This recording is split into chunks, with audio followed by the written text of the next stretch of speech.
I mean, there have always been elite groups of soldiers. I mean, even the Persians, of course, had their immortals, a unit of 10,000. I believe they were called immortals because when 100 of them died, they were always replaced. So it never fell below 10,000. But they were considered to be their elite troops until perhaps they met the Spartans and discovered that they weren't immortal after all. I mean, the Spartans are an interesting one for judging by by today's morality, because by almost all of our beliefs today, they were not admirable, in the sense that, for example, it was a slave culture. They had 7 slaves to every Spartan warrior, give or take, the helots. And those helots were a beaten people who had lived in that part of Greece and been conquered and made into a slave society who would breed more slaves forevermore. In Athens and particularly in Rome, manumission, or the freedom from slavery, could come about. A slave could buy his way free or be freed when a man died. And all of his slaves sometimes were allowed to be free in the terms of his will. But in Sparta, the helots were never free. They lived and died as slaves, and their children would live and die as slaves. And that is a tricky one to be delighted by, because what it allowed was, if the helots did all of the manual labour, they tilled the fields and made the pots and created carpentry with woodwork, the chairs and the ironwork and everything else, and it meant that the Spartans could train. And that's why and how they were an elite force. I mean, it is common in history. If you go back to the Battle of Towton, almost everyone there in the spring and the summer might have been called up to battle, but they would have expected to farm the rest of the year, and they would have expected to be hard manual labourers who occasionally were called upon to pick up a weapon. They were not professional soldiers. The Spartans were, in a sense, the first professional soldiers, because they did nothing but train in warfare, in the skills of warfare, which meant, of course, that when they came up against ordinary men, the difference was night and day. It would be like me attempting to beat up a professional boxer. It would be absolutely ludicrous, and if he didn't die laughing, then he would probably he'd win so easily it would be embarrassing. And you can, that's a good comparison, actually, because if you had a decent professional boxer up against 6 or 7 guys, you know, they might land a blow or two, but on the whole, he would be the one I'd put my money on. And that's what the Spartans were able to do. And then you obviously have to combine that elite professional status with the fact that they were set on personal discipline.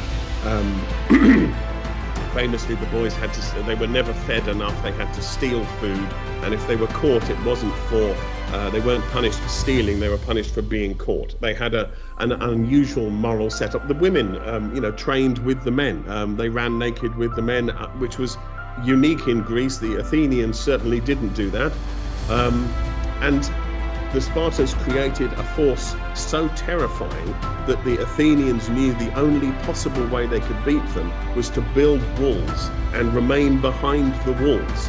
That if they ever sallied out and attempted to take on the Spartans on the field of battle, they would have lost. And Pericles, his story is his great innovation was building a wall from Athens to the coast, and then another wall, allowing a sort of safe corridor that would allow Athenians to get to their ships and their merchants and their trade and keep the Spartans out. And the moment they stepped outside and tried to face Spartans on the field of war, they were absolutely flattened, because the Spartans they really were that good. And the proof is that the Athenians knew it.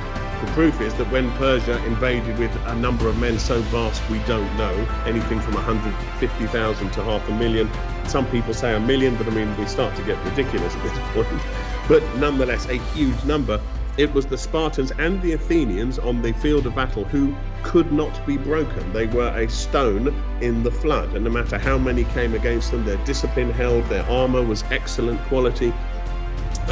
Even the fact that the Spartans, when they went into war, they stood in lines of the same age, so that all the men of 34 would be standing in a line. That meant that they could look left and right and know one another, because they had all known each other from childhood. And more importantly, The men they looked at in front of them were the 35-year-olds. They were the ones they looked up to.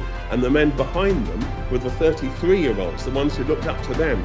And that meant that they could not run.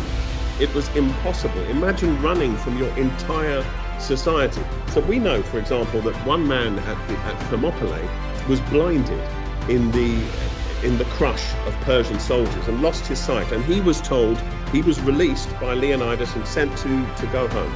And he made it somehow, God knows how, he made it all the way back to Sparta, and where he was mocked and humiliated for leaving the battlefield.